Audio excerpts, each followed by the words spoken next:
Hey everybody, it is Friday, July 8th. Looking forward to the weekend, even though I just had basically a whole week off. Now let's just go over some of the stuff where we are currently in the build. You can see all these wires hanging out of my service panel.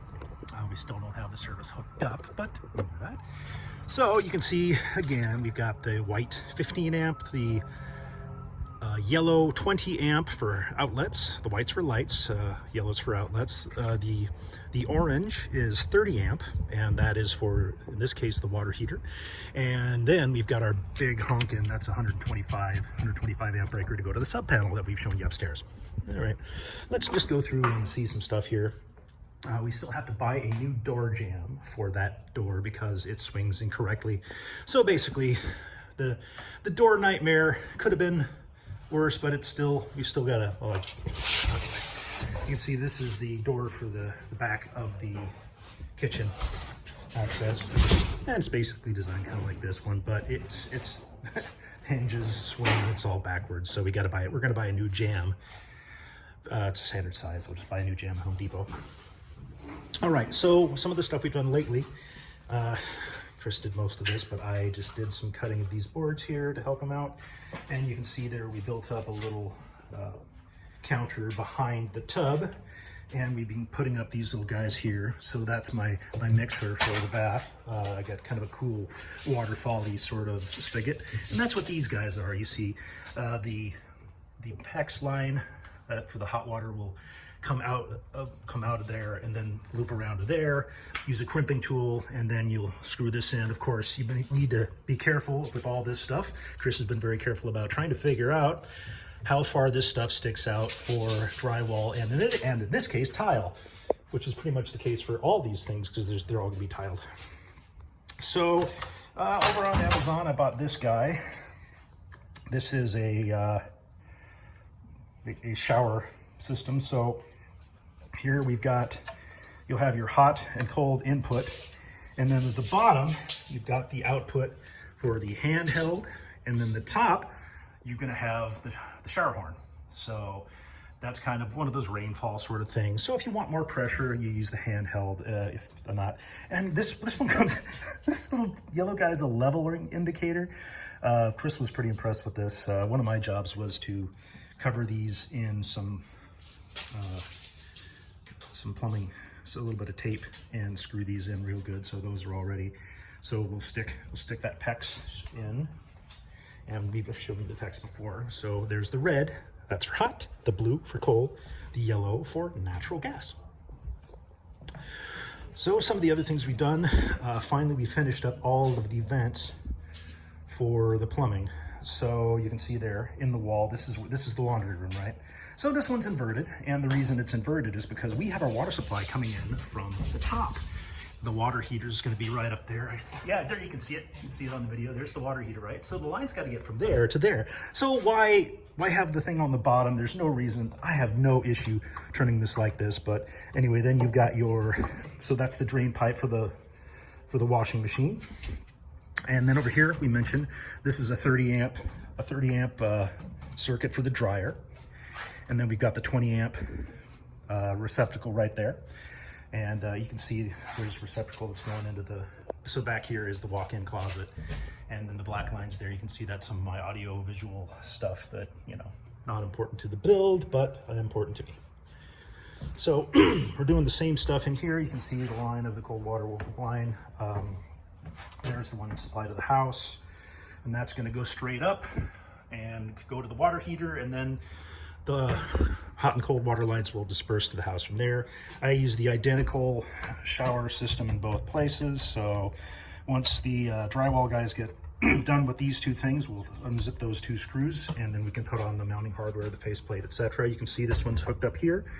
I don't think it's been crimped on, but it's kind of an example. So you can see the service, the hot, you see we drilled into this to get through there, just so we gotta center this thing right. So the question was, do we move this damn stud 92 incher here, or do we do like this? And I said, well, let's just drill a hole. So we drill the hole. All right, well, you can see outside the scaffolding has been up there for, gosh, a week and a half or so. That's ready for them to do the stucco in the exterior. really isn't anything to show in the old guest bedroom. That's pretty much the guest bedroom, the power. And I've already mentioned on there, I've got these two mud rings down there. That's for all of my data and HDMI and stuff. And there's a similar thing for behind the TV. I've already talked about some of that stuff. Let's see. So now he's doing, you see he's working over here right now.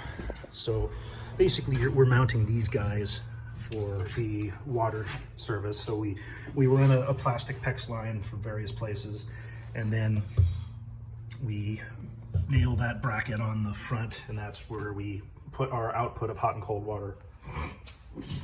Wouldn't be a video without Evan Hawking fun. So I think I mentioned that this is where I'm going to have my little amp for my outdoor stereo. So in the mud ring on the right, I've got speaker wire, and I've even got some optical, little Toslink for optical audio, and I've run that to the living room. And then you can see I've got speaker wire running to the two sides, and I've got HDMI running there. And over here, you see that little mud ring on the left, that is for a subwoofer. So the subwoofer also runs to that little space. I showed you. That's just power right there. So, and this, yeah, like I said, this is my outdoor seating area. We'll have a couple of fans. You've got the pancake boxes there for the fans. All of the electrical at this point is pretty much wired. So if I didn't think of it by now, probably not going to get it.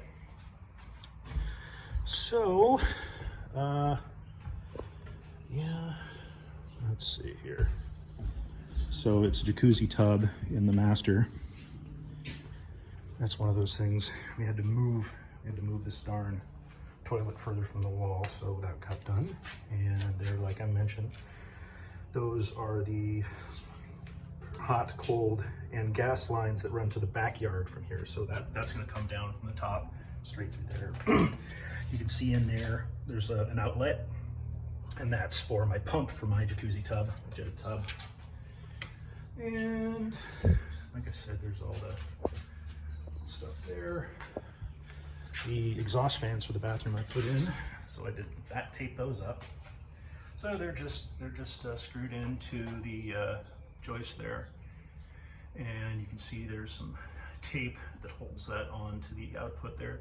These come on, are controlled by humidity sensors. So there will be a proprietary little, this box here runs right up to there, and then that has it's the new Brown Newtone controller that keeps it on or sets all the modes for it. So I've got those sitting in a box ready to go.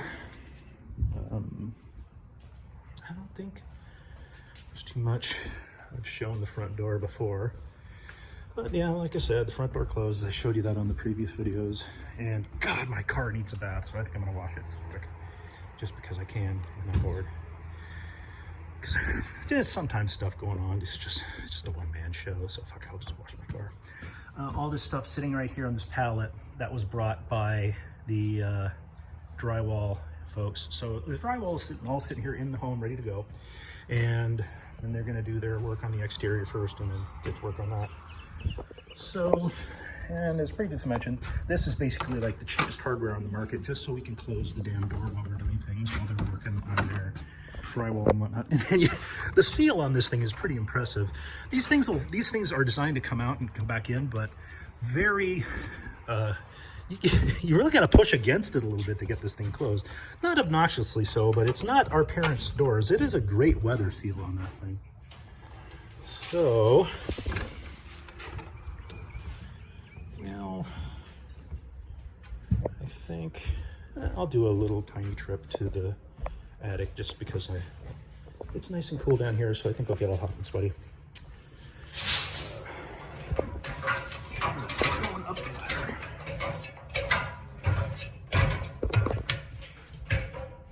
Trying not to whack my head on shit. All right, so as mentioned, all my cabinets. You know, I've got a couple of outlets totally finished up here. And then, as mentioned again, you can see there's your sub panel. You can see stuff ready to go in there. my attic lift, waiting for power. So both of these dormers on the same switch have a light that flips them both on and off. I'll have that on a control so I can put stuff there. I figure I'll stick creepy stuff in the windows, you know, sort of like in the Haunted Mansion where like people are looking at you from all angles, you know, something in the window. Maybe a wreath for the holidays or little lights. Okay, well, then my badass Performance Platinum Ream. Now, somebody mentioned you decided to get a tanked water heater. I've already mentioned this, but again, this is basically a heat pump. This is called a hybrid. They're very efficient, and they're basically carbon neutral. So they're not going to create any issues. And along with my solar, it's electric, so, but it uses, I mean, you can see the energy got on this thing, $104 a year. And, you know, obviously that's probably dated a little bit. All sorts of energy prices fluctuate, but I'll be using solar, so I'll be producing that energy myself.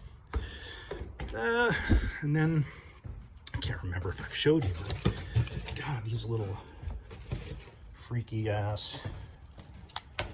So, once upon a time, if you look at your service panel or the one of your parents, or in an older house, you have these old switches. Now, they make doubles, but this is an arc fault. Do I understand exactly what arc fault means? No. But here's the difference. Here's the major difference. You can get one of these old switches like this for, you know, $10. These things cost $75 a pop at a discount. So every one, but the only good news there is that, let's see, do I have two 20s here? No, I've got a 15 and a 20. So I doubled up on all these. So they'll be going into the front, the back, and the attic service panels that I just showed you there.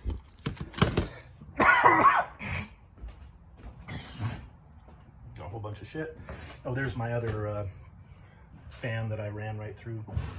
That's the line that I showed you for the bathroom exhaust fan. And yeah, the last of my Cat 5, which I pretty much ran. We've already seen the Cat 5 video.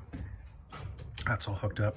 I'm gonna have a couple of patches for a couple more things. I'm probably gonna need to run a wire to whatever solar inverter and perhaps battery that I have, which is, still have wire to do that.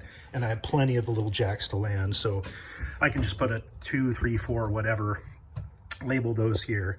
And then I can gang those into a 16 port switch that I already have. So yeah, you can see this is the box for the fans. I've got the face plates in there and the switches and my speaker wire. I ran some speaker wire. I hadn't had any phone issues for a while. Maybe it's I'm allergic to these videos. So kind of where we are. Yeah, not a lot of substance to this. I mean, we just keep doing little stuff. And so every week we think we're gonna call an inspector, but we don't. So hopefully soon. All right. And yeah, right here, this is all the hardware. All the hardware that you need for the pet tubing. Joints and angles and whatnot. Here and there, all that shit. Alrighty. Well, that'll have to be enough for now. Hope you guys enjoyed. Okay, bye-bye.